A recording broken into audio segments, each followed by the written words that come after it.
An offset smoker requires some management. A lot of people enjoy the management. It's part of the process. You get a nice hunk of meat, you get out there, start a fire, and you tame that fire, and you control that fire. And at the end of the day, hopefully, if you've done well, other people will tell you how good of a job you've done. Over the years, I've had numerous offset smokers, from small Oklahoma Joes all the way up to this new beast that I have now. It all comes down to fire management. You almost always want your air intake fully open, and at least at the beginning, when you're lighting your fire, you want the exhaust completely open as well. It may take a little trial and error, but you'll determine that 3, maybe 4 of your wood chunks will get you to the correct temperature. So when someone says that you want to cook from 200 to 250, with an offset, that's actually true. You're going to cook it at 200 to 250. I don't mean that you're going to cook it at 225. You're going to add wood at 200 degrees that will push it to 250, and then it will burn down to 200 as you add more fuel.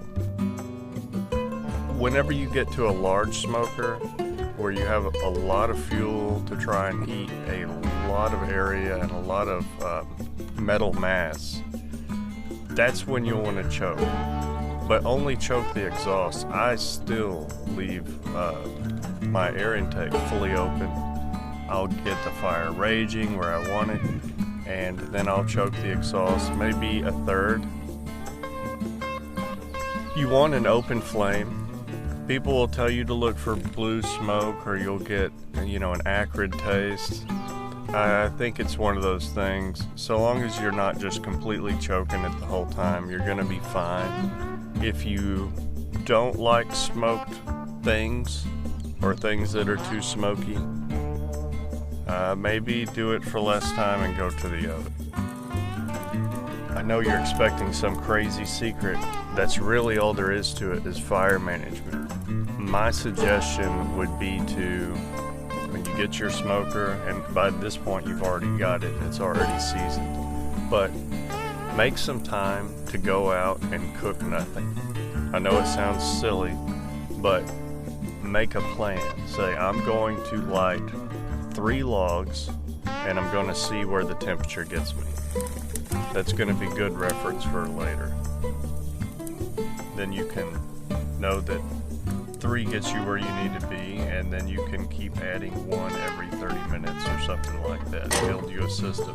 Every smoker is going to be different. You've got to take the time to learn yours. You also should probably not trust these